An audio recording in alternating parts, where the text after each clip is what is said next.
देखने वाले हैं छत्तीसगढ़ के प्रशासन के बारे में। ठीक है, आप जितने भी छत्तीसगढ़ पीसीएस की तैयारी करने वाले बच्चे हैं, साथ साथ व्यापम की तैयारी करने वाले बच्चे हैं, या फिर आने वाले दिनों में अगर आप अमीन पटवारी या फिर सीजी प्रीलिम्स का 2026 में अगर आप एग्जाम देना चाहते हैं, तो जितने भी परीक्षार्थी हैं उन सभी के लिए जो है ये महत्वपूर्ण टॉपिक है। तो छत्तीसगढ़ के प्रशासन से हम प्रारंभ करेंगे, पूरे छत्तीसगढ़ को कवर करेंगे। तो सबसे पहले देखेंगे छत्तीसगढ़ का प्रशासन। ठीक है, तो छत्तीसगढ़ के प्रशासन क्या होता है, किस प्रकार गवर्नमेंट किसी का निर्माण होते हैं, सरकार क्या होता है, सरकार के काम क्या होते हैं, आपके जीवन और हमारे जीवन में सरकार के जो योगदान है वो किस प्रकार हमारा जीवन को जो है प्रभावित करते हैं, इन सभी चीज को हम प्रशासन के माध्यम से अच्छे से समझेंगे। तो चलिए समझते हैं। तो सरकार जो होता है, सरकार किसको कहते हैं, तो नॉर्मल जितने भी हमारे कार्यपालिका के भाग है, ठीक है, जो हमारे लिए कार्य करते हैं, ठीक है, जितने भी कार्यपालिका चाहे कोतवाल से लेकर प्रधानमंत्री तक के सब कार्यपालिका के भाग होते हैं, जो कार्य करते हैं हमारे लिए, आपके लिए जो कार्य कर रहे हैं, चाहे आपको पढ़ाने का काम हो, आपके जमीन से जुड़े हुए राजस्व के काम हो, जितने भी अधिकारी, राजनीतिक नेता, मंत्रीगण आते हैं, सभी जो है गवर्नमेंट का भाग होते हैं। यहाँ तक कि सरकार के अगर हम अंग की चर्चा करें तो इसके 3 पार्ट्स हैं, 3 अंग बताए गए हैं। 3 अंग में कौन कौन से, तो सरकार के टोटल गवर्नमेंट की, किसी भी गवर्नमेंट का, चाहे वो राज्य की बात हो या फिर केंद्र की बात हो, किसी भी गवर्नमेंट का जो है बॉडीज जो है 3 बॉडी होते हैं। एक होता है विधायिका, एक होता है इसके बॉडी के जो अंग है इसमें आते हैं एक विधायिका, इसके बाद सेकंड होता है कार्यपालिका, और इसके बाद इसके थर्ड यूनिट है न्यायपालिका। इन तीनों इकाइयों के माध्यम से कोई भी जो गवर्नमेंट है एक लोक कल्याणकारी राज्य की स्थापना करते हैं।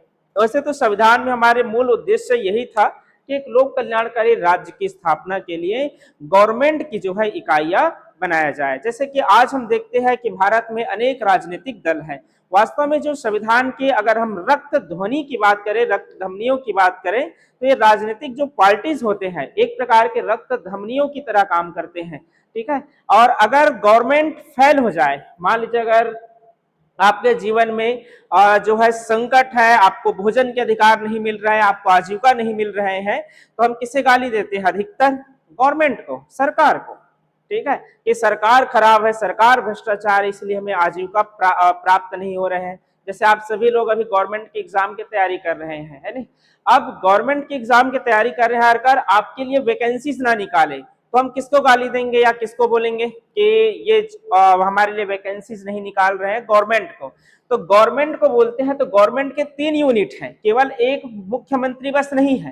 ठीक है, गवर्नमेंट के टोटल अगर इकाइयां देखें तो 3 टाइप्स है, विधायिका है, कार्यपालिका है और न्यायपालिका है। एक एक शब्दों में अगर हम समझें इसे, वैसे तो इसे संविधान में हम डिटेल से पढ़ेंगे, लेकिन यहाँ अगर हम एक एक शब्द में कहें कि विधायिका क्या होता है, तो विधायिका मतलब विधि के निर्माण करने वाले एजेंसी, इस इकाई कह सकते हैं। तो विधि का निर्माण, विधि के निर्माण का कार्य करता है विधायिका।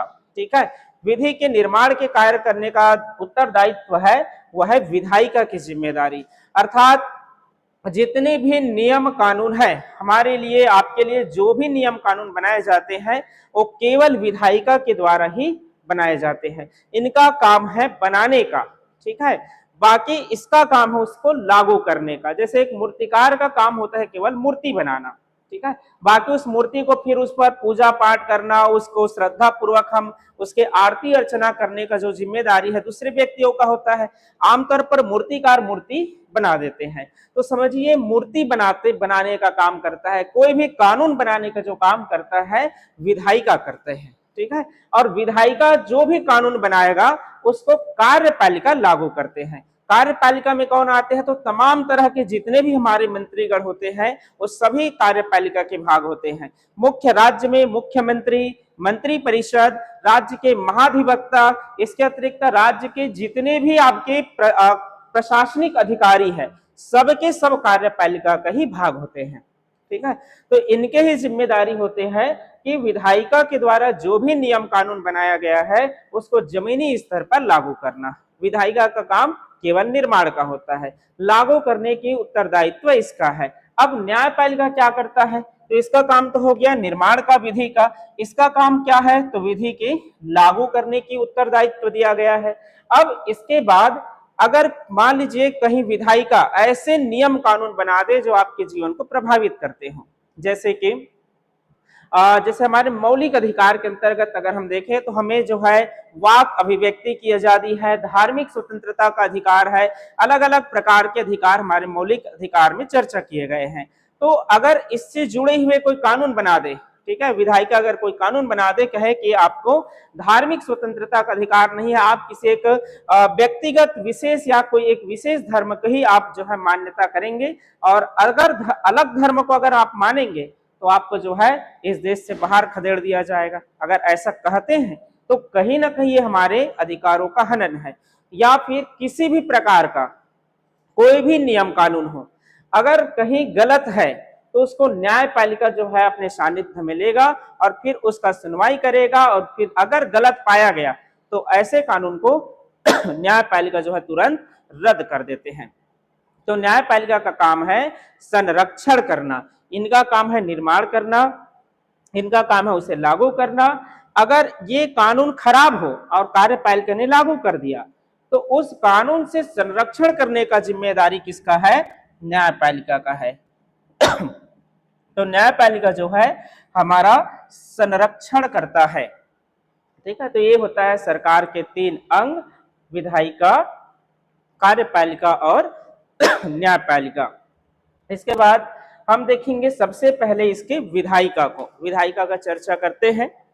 चलिए समझते हैं छत्तीसगढ़ में किस प्रकार जो है विधायिका का निर्माण हुआ था।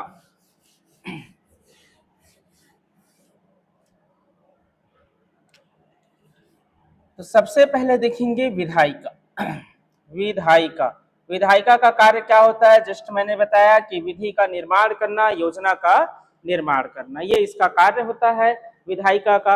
अब छत्तीसगढ़ के अगर हम विधायिका की बात करें या संवैधानिक दृष्टि से विधान मंडल की बात करें तो इसके जो गठन की प्रावधान है, एक आर्टिकल से आते हैं अनुच्छेद 168, अनुच्छेद नंबर 168, इसमें चर्चा किया गया है कि राज्य का एक विधान मंडल होगा, मतलब एक ऐसे एजेंसी जो राज्य के लिए नियम कानून बना सकते हैं, ठीक है। तो नियम कानून बनाने के लिए एक एजेंसी होगा, ऐसा कहा गया संविधान के आर्टिकल 168 में। तो इसमें कहा गया है कि राज्य के लिए एक विधान मंडल होगा, राज्य का एक विधान मंडल होगा, एक विधान मंडल होगा, राज्य का एक विधान मंडल होगा।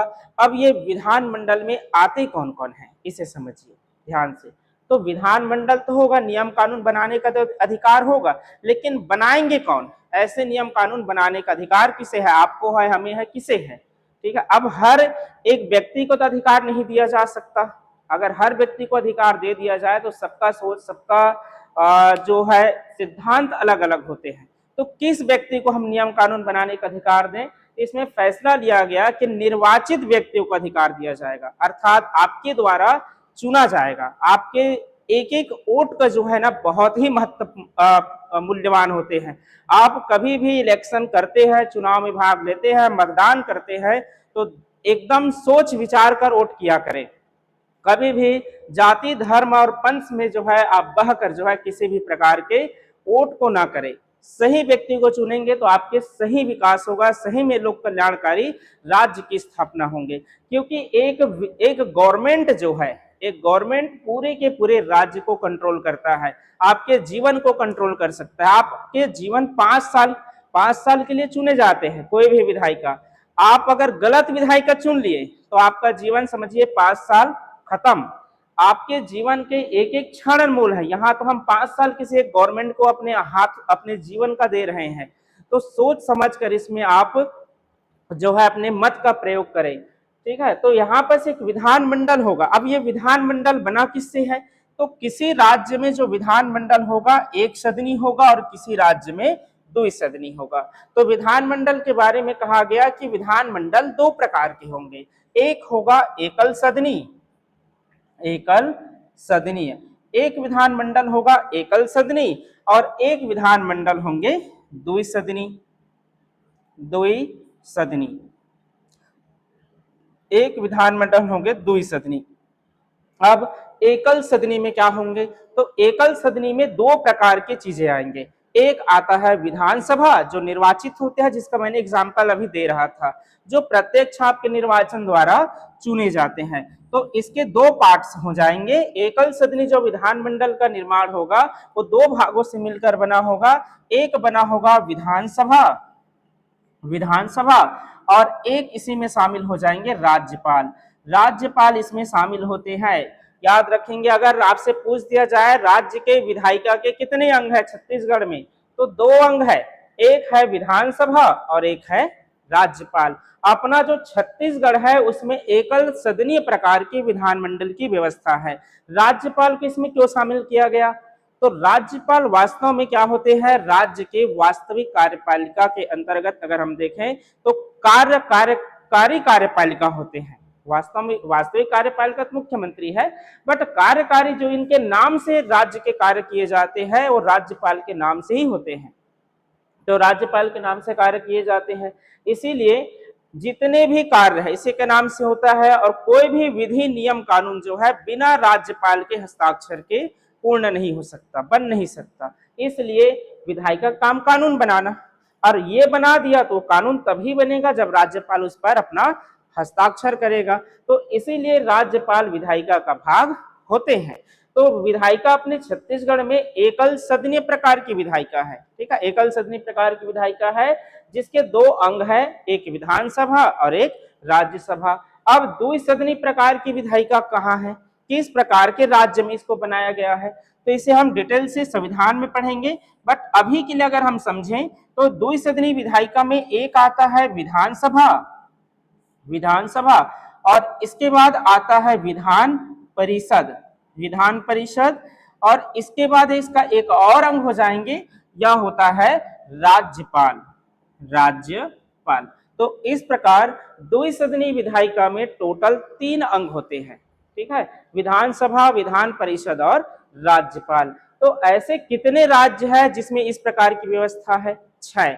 भारत में 6 स्टेट है जिसमें द्विसदनीय प्रकार की व्यवस्था है, जैसे उत्तर प्रदेश है, बिहार है, कर्नाटक है, महाराष्ट्र है, आंध्र प्रदेश है और तेलंगाना है। इन स्टेट में जो है अभी द्विसदनीय प्रकार की व्यवस्था है, मतलब 22 ऐसे राज्य है जिसमें एकल सदनीय व्यवस्था है, क्योंकि टोटल 28 स्टेट है अभी अपने देश में। तो 22 ऐसे राज्य है जिसमें एकल सदनी है, जिसमें विधानसभा के साथ साथ राज्यपाल इसका अंग है, और 6 ऐसे राज्य है जिसमें द्विसदनी है, जिसमें विधानसभा, विधान परिषद और राज्यपाल से मिलकर बना हुआ है। तो अपने जो छत्तीसगढ़ है, हम अभी छत्तीसगढ़ के लिए पढ़ रहे हैं इस प्रशासन को, तो अपना जो छत्तीसगढ़ है वो किसमें शामिल होगा, 22 राज्यों में से एक राज्य है जिसमें एकल सदनीय प्रकार की व्यवस्था है। तो छत्तीसगढ़ की विधानमंडल किससे मिलकर बना है, विधानसभा प्लस राज्यपाल से मिलकर बना हुआ है। अब सबसे पहले हम समझेंगे विधानसभा को, फिर राज्यपाल को, क्योंकि विधानसभा ही नियम कानून का निर्माण करेंगे। चलिए समझते हैं विधानसभा। तो छत्तीसगढ़ की जो विधानसभा है वर्तमान में प्रत्यक्ष निर्वाचन के द्वारा इसके सदस्य को चुने जाते हैं। विधानसभा के जो सदस्य है छत्तीसगढ़ के, अभी जितने भी सदस्य बन रहे हो सभी के सभी प्रत्यक्ष निर्वाचन के माध्यम से चुने जाएंगे। तो वर्तमान में विधानसभा के सदस्यों की जो अधिकतम संख्या है वो 90 है। तो अगर आपसे पूछा जाए कि छत्तीसगढ़ में विधानसभा के सीट की संख्या कितने हैं, 90 विधानसभा सीट है, जिसके अंतर्गत डायरेक्ट इलेक्शन होकर आम लोगों के माध्यम से मेंबर जो है चुने जाते हैं, जो विधानसभा के सदस्य कहलाते हैं, जो हमारे लिए नियम कानून योजनाओं का निर्माण करते हैं। पहले जो है राज्य जब निर्माण हुए थे तो उस कंडीशन में अधिकतम विधानसभा की संख्या जो है 91 हुआ करते थे। याद रखेंगे इसे, ऐसा क्यों, 91 कहां से आ गया था ये सदस्य की संख्या, जबकि अभी प्रत्यक्ष का हमने जिक्र किया कि प्रत्यक्ष जो है 90 है। तो यहाँ पर एक मनोनीत मेंबर हुआ करते थे जिसको अप्रत्यक्ष माध्यम से चुने जाते थे, एक सदस्य ही बनाया जाता था और वह समूह एक आते थे एंग्लो इंडियन समुदाय, आंग्ल भारतीय समुदाय। आंग्ल भारतीय समुदाय से एक सदस्य छत्तीसगढ़ के विधायक बनते थे, आंग्ल भारतीय समुदाय से। आंग्ल भारतीय समुदाय, आंग्ल भारतीय समुदाय से एक सदस्य जो है छत्तीसगढ़ के विधायिका में पहुंचता था, जिसके कारण टोटल विधायिका के जो सदस्य की संख्या है दोनों को अगर हम जोड़ दें 1 और 90 को, तो इस प्रकार टोटल 91 हो जाते थे। तो पहले जब एग्जाम में पूछा जाता था 2020 से पहले, ये 2020 में कम हुआ है, अभी 90 हो गया है, वर्तमान में 91 ना होकर अधिकतम सदस्य भी 90 है, पहले 91 था। तो 2020 से जितने भी इससे पहले एग्जाम हुए हैं उनमें जब भी ये प्रश्न पूछे गए हैं कि राज्य में अधिकतम विधानसभा की सीट की संख्या कितने है या कितने सदस्य यहाँ अधिकतम बनाए जाते हैं, उस समय 91 लिया जाता था, अब लिए जाएंगे 90। 2020 के बाद जितने अब एग्जाम होंगे उसमें 90 लिया जाएगा। अभी 2025 चल रहे हैं तो अब तो 90 ही आपको लेना पड़ेगा। तो इसका क्या हुआ, ये आंग्ल भारतीय जो समुदाय से चुने जाते थे अभी अब इसका क्या हुआ है, तो इसको डिलीट कर दिया गया है। हुआ ये कि जो हमारे रिजर्वेशन है, देखा जाए तो विधायिका में ना हमें आरक्षण का प्रावधान किया गया है, जैसे कि विधायिका में ST SC के लिए भी आपको आरक्षण मिलेंगे, ST SC वर्ग के लिए रिजर्वेशन है। इसी प्रकार आंग्ल भारतीय समुदाय के लिए भी रिजर्वेशन थे, लेकिन ST SC वाला रिजर्वेशन डायरेक्ट इलेक्शन के माध्यम से है, लेकिन आंग्ल भारतीय समुदाय से जो मेंबर चुने जाते थे वो अप्रत्यक्ष तरीके से राज्यपाल के द्वारा मनोनीत किए जाते थे। तो वर्तमान में जो रिजर्वेशन की व्यवस्था है आर्टिकल्स नंबर 332 के माध्यम से संविधान के द्वारा प्रदान किए गए हैं। 332 में ये प्रदान है, ST SC के लिए जो रिजर्वेशन है विधायिका में ये प्रदान किए गए हैं। तो यहाँ पर अगर हम देखें तो ST SC या जितने भी रिजर्वेशन है जब संविधान लागू किया गया था तो 10 वर्ष के लिए किए गए, फिर इसे धीरे धीरे चूंकि बराबरी स्थिति आज तक नहीं आ पाया, जबकि इसको बराबरी स्थिति में आ जाना था। अम्बेडकर के ये सपना ही था कि हम जो है जैसे ही संविधान लागू करेंगे 10 वर्ष के लिए हमारे पास समय है, हम जो है सबको बराबर समन्वय ले आएंगे। लेकिन भारत के एक ऐसे दुर्भाग्य कह सकते हैं राजनीतिक तंत्र रहे जिसमें आज तक जो है इक्वालिटी का बात किया गया लेकिन इक्वालिटी किए नहीं गए, इसलिए आज तक हम रिजर्वेशन के रूप में चलाए आ रहे हैं। अंतिम बार जब संशोधन किया गया तो 104 अमेंडमेंट किए गए थे, 104 नंबर का संविधान संशोधन था, 104 नंबर का संविधान संशोधन किया गया 2020 में। जब 104 नंबर का अमेंडमेंट किया गया था 2020 में, उसमें जो है ST SC के जो रिजर्वेशन है विधायिका में 2030 तक बढ़ाया गया, 2030 तक बढ़ा दिए गए और आंग्ल इंडियन समुदाय के जो एक सदस्य छत्तीसगढ़ में चुने जाते थे उसको डिलीट कर दिया गया। इसीलिए अब जो है आंग्ल भारतीय समुदाय से नहीं चुने जाएंगे और टोटल सदस्य की संख्या कितने हो जाएंगे, 90। तो टोटल इस प्रकार अभी छत्तीसगढ़ में विधानसभा की सीटों की संख्या है 90। अभी वर्तमान में जो रिजर्वेशन बचा हुआ है वो किसका है, ST और SC का है, और ये रिजर्वेशन अभी वर्तमान में अब कब तक रहेगा, 2030 तक रहेंगे अब ये रिजर्वेशन। 104 नंबर के अमेंडमेंट के माध्यम से इसको 2030 तक बढ़ा दिया गया है।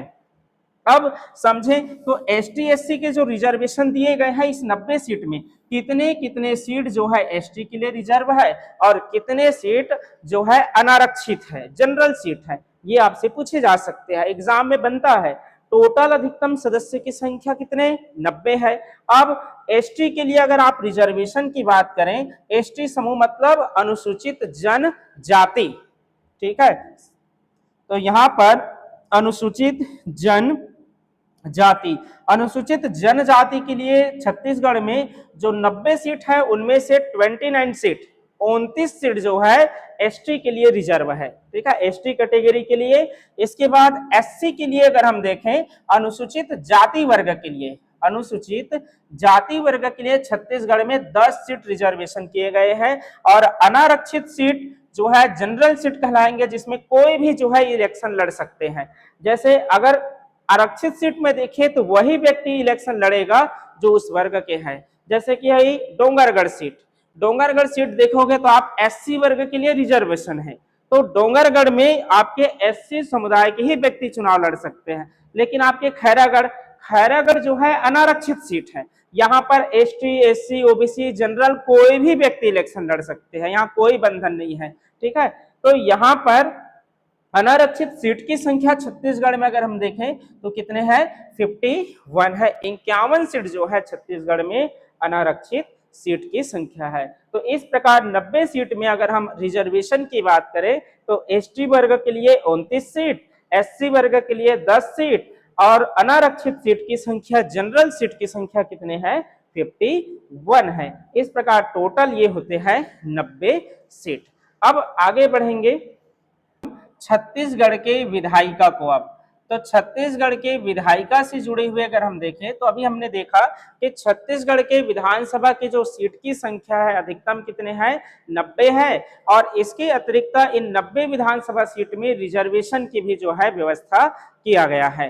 अब इसके अंतर्गत अगर हम देखें तो छत्तीसगढ़ की जो विधानसभा की भवन का नाम है वर्तमान में, ये भी प्रश्न आपसे पूछे जा सकते हैं कि छत्तीसगढ़ विधानसभा भवन का नाम किसके नाम पर रखा गया है। विधानसभा का तो गठन हो गया, तो छत्तीसगढ़ के जो वर्तमान में विधानसभा भवन का नाम है वो है मिनी माता के नाम पर रखा गया है।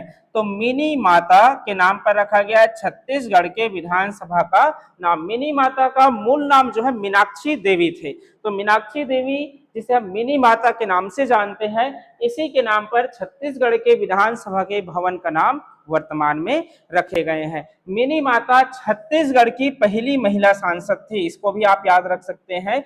मिनी माता जो है छत्तीसगढ़ का प्रथम महिला सांसद थी, प्रथम महिला सांसद। तो छत्तीसगढ़ की पहली महिला सांसद के रूप में मिनी माता ने कार्य किया और इसी के नाम पर जो है मिनी माता के नाम पर छत्तीसगढ़ के विधानसभा के भवन का नाम रखे गए हैं। अब विधायिका के जो गठन की अगर हम बात करें कि छत्तीसगढ़ राज्य निर्माण के बाद किस प्रकार विधायिका का गठन हुआ था, तो विधायिका के गठन के लिए मैंने कहा कि प्रत्यक्ष इलेक्शन होते हैं। तो जब हम छत्तीसगढ़ का निर्माण हुए तो उस समय डायरेक्ट इलेक्शन के माध्यम से गठन नहीं हुए थे, क्योंकि 98 में एक तो इलेक्शन हो चुका था, ये इलेक्शन थे मध्य प्रदेश विधानसभा का। 98 में इलेक्शन हुए थे, जबकि विधायिका का कार्यकाल 2003 तक रहता है, तो 5 साल 2005-3 तक रहता, 5 साल होना चाहिए था। अब छत्तीसगढ़ का जो निर्माण है ये सन कब हो गया, 2000 में। अब जब छत्तीसगढ़ राज्य अलग से बना तो अलग से विधानसभा के इलेक्शन नहीं हुए। जो छत्तीसगढ़ से चुने गए जो विधायक मध्य प्रदेश के विधानसभा में गए थे, उन्हीं में से किस पार्टी की संख्या ज्यादा है, ठीक है, ये देखकर जो है उस पार्टी का सरकार बनाया गया। तो इस समय छत्तीसगढ़ के कहे जो सदस्य चुनकर गए थे उसमें कांग्रेस पार्टी की संख्या बहुतायत थे और इसीलिए कांग्रेस का यहाँ पर मंत्रिमंडल का गठन किया गया था, या कहें विधानसभा के गठन किए गए थे। तो छत्तीसगढ़ का जब पहला विधानसभा का गठन हुआ तो डायरेक्ट ऐसे निर्माण के बाद इलेक्शन नहीं हुए थे, 98 की ही इलेक्शन से गठन किया गया था। तो छत्तीसगढ़ का प्रथम विधानसभा का गठन, प्रथम विधानसभा, छत्तीसगढ़ के प्रथम विधानसभा का गठन कब हुआ, तो गठन हुए थे 12 दिसंबर सन 2000 को। 12 दिसंबर सन 2000 को छत्तीसगढ़ के विधानसभा का गठन कर दिया गया। इसके बाद छत्तीसगढ़ के विधानसभा की पहली सत्र आयोजित किए गए। ये सभी कुछ आपको आगे और भी पढ़ेंगे, जैसे कि कौन छत्तीसगढ़ के पहले मुख्यमंत्री बना, किसने किसने किस प्रकार के जो है कार्य किए, कौन कौन मंत्रिमंडल में शामिल हुए, सब कुछ हम डिटेल से पढ़ेंगे। अभी विधायिका का अगर हम चर्चा करें तो पहली बार जो विधानसभा का गठन किया गया था वो कब किए गए थे, 12 दिसंबर सन 2000 को। 12 दिसंबर सन 2000 को पहली बार विधानसभा का गठन किया गया। इसके बाद जो है गठन फिर 2003 में किया, दूसरी बार विधानसभा का गठन 2003 में हुआ। फिर तीसरी बार विधानसभा का गठन, अब 55 साल जोड़ सकते हैं, 2008 में। चौथी बार विधानसभा का गठन 2013 में। पांचवें बार विधानसभा का गठन 2018 में और छठवीं बार विधानसभा की जो गठन हुआ ये हुआ 2023 में। अभी जो विधानसभा की गठन का क्रमांक है, अगर आपसे पूछा जाए कि कौन से नंबर का विधानसभा की गठन हुआ है, तो 6वें नंबर का हो गया है, जिसका गठन हुआ 2023 में, जिसमें आपके अभी मुख्यमंत्री जो बना हुआ है कह सकते हैं विष्णु देसाई जी, वो अभी छत्तीसगढ़ के सीएम के रूप में है और ये इसी 6वें विधानसभा के गठन से ये बने हुए हैं। तो यहाँ पर टोटल राज्य निर्माण के बाद कितने बार विधानसभा का गठन हुआ? 6 बार। लेकिन राज्य के निर्माण के बाद इलेक्शन से अगर हम कहें, छत्तीसगढ़ में पहला विधानसभा का इलेक्शन राज्य निर्माण के बाद, राज्य निर्माण से पहले की नहीं, राज्य निर्माण के बाद अगर आपसे पूछा जाए कि राज्य निर्माण के बाद छत्तीसगढ़ में जो है प्रथम बार विधानसभा की चुनाव कब हुआ, प्रथम बार विधानसभा का चुनाव कब हुए, तो जब सेकेंड बार विधानसभा का गठन किया गया 2003 में, यही जो है राज्य के निर्माण के पश्चात पहली बार इलेक्शन था। तो राज्य निर्माण के बाद अब तक कितने बार इलेक्शन हुए हैं विधानसभा का? तो अब तक 5 बार इलेक्शन हुए हैं। 2003 में हुआ, 8 में, 13 में, 18 में और 23 में। 2018 में हुआ तो उसमें कांग्रेस की सरकार बने थे, जिसमें भूपेश बघेल सीएम थे। बाकी 2003, 8, 13 तक के डॉक्टर रमन सिंह इसमें सीएम रहे। फिर रमन सिंह के बाद भूपेश बघेल 18 में बने, फिर अभी वर्तमान में फिर से बीजेपी का आ गया है और यहाँ पर 2023 में विष्णु देसाई यहाँ पर सीएम के रूप में स्थित है। तो टोटल अगर हम देखें तो 5 बार जो है राज्य निर्माण के पश्चात इलेक्शन हुए, पहली बार 2003 में और 5वां बार 2023 में।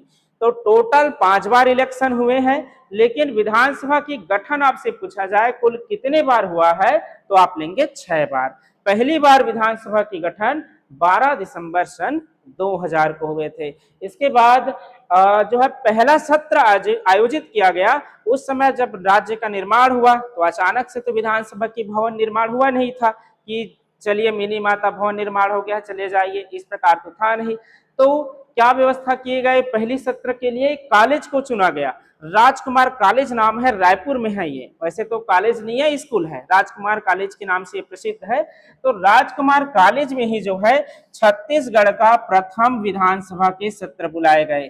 तो छत्तीसगढ़ का प्रथम सत्र 14 दिसंबर से 19 दिसंबर 14 दिसंबर से 19 दिसंबर सन 2000 तक के छत्तीसगढ़ का प्रथम सत्र आयोजित हुआ था। इस दौरान इसके जो अध्यक्ष बने विधानसभा के, वह अध्यक्ष बने थे राजेंद्र प्रसाद शुक्ल। ठीक है, राजेंद्र प्रसाद शुक्ल जो है छत्तीसगढ़ के प्रथम अध्यक्ष बने। तो प्रथम यहाँ पर अध्यक्षता किसने किया था विधानसभा की, तो अध्यक्षता किए थे राजेंद्र प्रसाद शुक्ल ने, राजेंद्र प्रसाद शुक्ल।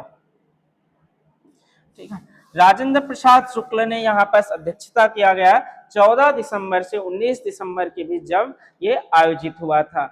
इसके बाद विधायिका से जुड़े हुए अगर हम देखें तो विधायिका के कितने पदाधिकारी होते हैं, ये आपसे पूछे जा सकते हैं, किस किस प्रकार के पदाधिकारी के पद बनाए गए हैं।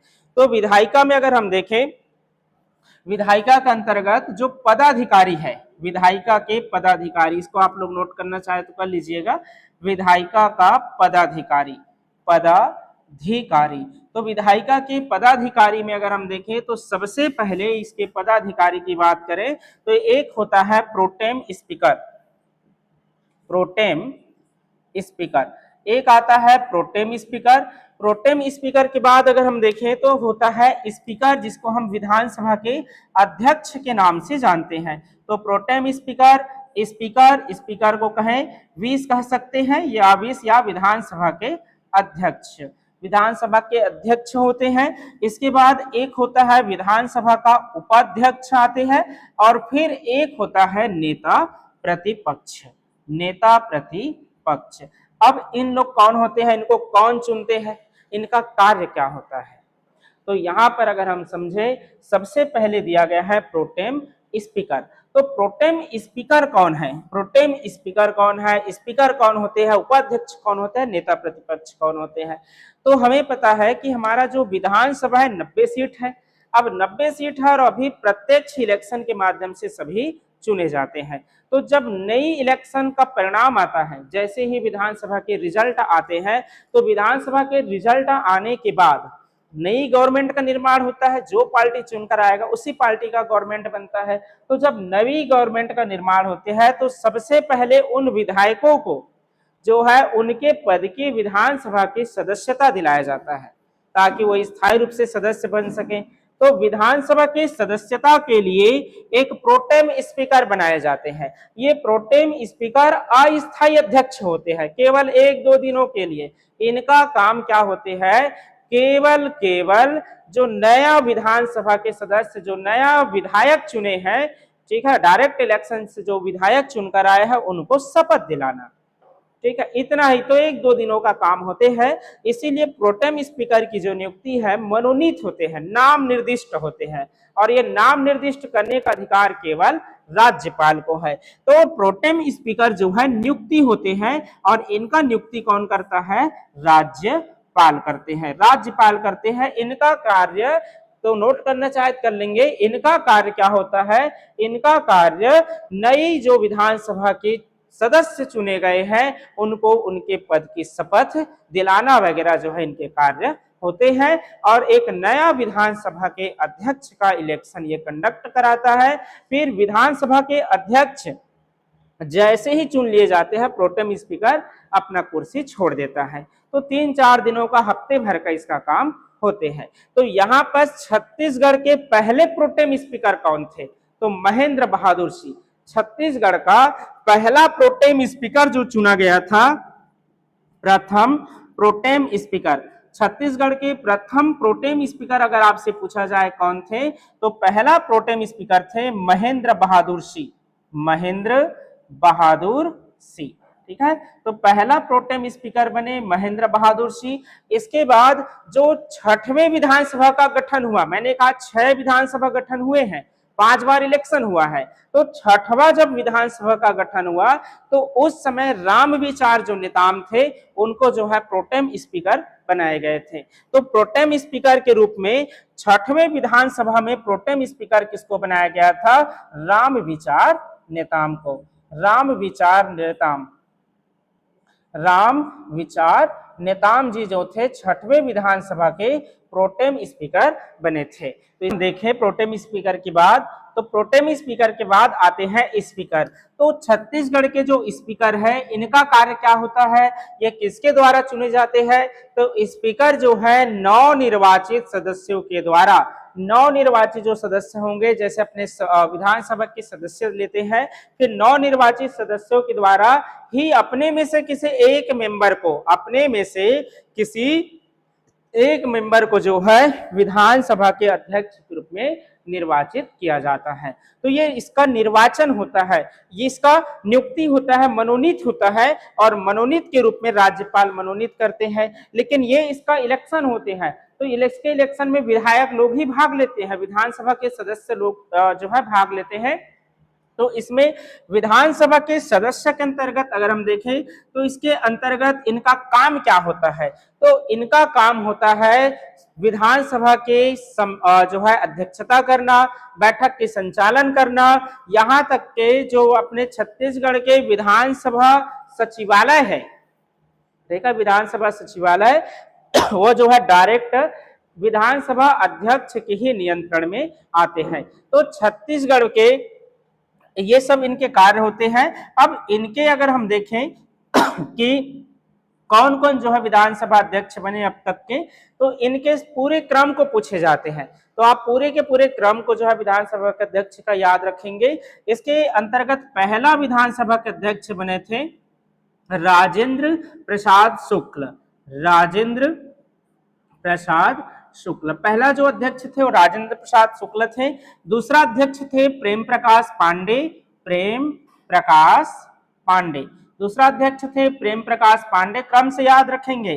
तीसरा अध्यक्ष थे धर्मलाल कौशिक, धर्मलाल कौशिक, तीसरा अध्यक्ष थे धर्मलाल कौशिक। इसके बाद चौथे अध्यक्ष थे गौरी शंकर अग्रवाल, चौथा अध्यक्ष थे इसके गौरी शंकर अग्रवाल। चौथे अध्यक्ष थे गौरी शंकर अग्रवाल और पांचवें अध्यक्ष थे चरणदास महंत, ये कांग्रेस के थे, चरणदास महंत, चरणदास महंत। और वर्तमान में छठवें अध्यक्ष कौन है, तो डॉक्टर रमन सिंह, जो 3 बार के मुख्यमंत्री रहे, तो वर्तमान में है डॉक्टर रमन सिंह। इस प्रकार ये 6 जो स्पीकर है, इन 6 को जो है आप लोग याद रखेंगे पूरे के पूरे सभी क्रम से।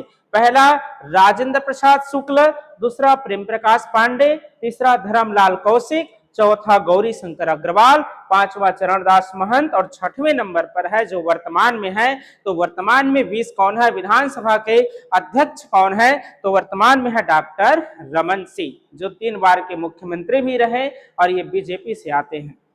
तो वर्तमान में विधानसभा के अध्यक्ष है डॉक्टर रमन सिंह। उपाध्यक्ष में आते हैं, तो उपाध्यक्ष कौन होते हैं, अध्यक्ष के अनुपस्थिति में विधायिका के कार्य का संचालन करना। जब ये नहीं होता है तो ये बैठक वगैरह की अध्यक्षता करता है। तो वर्तमान में उपाध्यक्ष जो है, इनके नियुक्ति वगैरह से इलेक्शन वगैरह होते हैं। तो उपाध्यक्ष वर्तमान में कौन है, और सॉरी प्रथम कौन थे उपाध्यक्ष, वर्तमान में तो रिक्त है, तो प्रथम थे बनवारी लाल अग्रवाल, बनवारी लाल अग्रवाल प्रथम विधानसभा के अध्यक्ष थे बनवारी लाल अग्रवाल। इसके बाद आते हैं नेता प्रतिपक्ष में। अब नेता प्रतिपक्ष नाम से स्पष्ट है, दूसरे पक्ष का नेता। अब इनका काम क्या होता है, इनके काम होते हैं गवर्नमेंट को, एक लोकतंत्र में अगर हम देखें तो इनका काम होता है निंदा करना, गवर्नमेंट का निंदा करना। कुल मिला के गवर्नमेंट की तारीफ ये नहीं करेगा, आपको मिलेगा भी नहीं कि तारीफ करते रहे नेता प्रतिपक्ष, हमेशा गवर्नमेंट का बुराई ही करना होता है। क्योंकि एक लोकतंत्र में सही रूप में अगर देखा जाए तो एक सार्थक बुराई करने वाले पद होना अनिवार्य है। अगर ये ना हो तो फिर हम अपने कमजोरियों को नहीं देख पाएंगे। जैसे कहा भी जाता है कि निंदक न्यारे राखिए आंगन कुटी छवाए। हम ऐसे समुदाय, ऐसे भारत भूमि से आते हैं जहां पर जो हमारा निंदा करता है उसको हम अपने आंगन में बैठा कर रखते हैं, इसीलिए ताकि हमें अपनी बुराई नजर आ सके। लेकिन वर्तमान में देखें तो वर्तमान में नेता प्रतिपक्ष के रूप में ये तो जिम्मेदारी है। अगर आप केंद्र सरकार को ध्यान से देखेंगे तो इसी बार नरेंद्र मोदी की जो शासनकाल है, हमारे जो प्रधानमंत्री की शासनकाल है, पहली बार ही नेता प्रतिपक्ष राहुल गांधी बने हैं। बाकी इससे पहले उन्होंने नेता प्रतिपक्ष का सामना किया ही नहीं। बहुत सारे दलील पेश करते रहे कि नेता प्रतिपक्ष सीट नहीं है, नहीं बनाएंगे इस प्रकार का, जबकि इनका बनाने का जिम्मेदारी होना चाहिए। एक सार्थक लोकतंत्र में नेता प्रतिपक्ष का कार्य बहुत ही महत्वपूर्ण होते हैं। तो नेता प्रतिपक्ष जो है सरकार की सार्थक बुराई वगैरह करते रहते हैं, समझिए। वर्तमान में नेता प्रतिपक्ष कौन है छत्तीसगढ़ के, तो चरणदास महंत। वर्तमान में नेता प्रतिपक्ष है चरणदास महंत। तो छत्तीसगढ़ के पहले नेता प्रतिपक्ष और वर्तमान को आप जरूर याद रखेंगे। वैसे तो इसका पूरे क्रम को याद रखना चाहिए, जैसे विधानसभा अध्यक्ष को पूरे पूछ दिए जाते हैं उसी प्रकार नेता प्रतिपक्ष को भी पूछ दिए जाते हैं। तो नेता प्रतिपक्ष में अगर हम प्रथम की बात करें तो प्रथम थे नंद कुमार सहाय, नंद कुमार सहाय, ठीक है, नंद कुमार सहाय।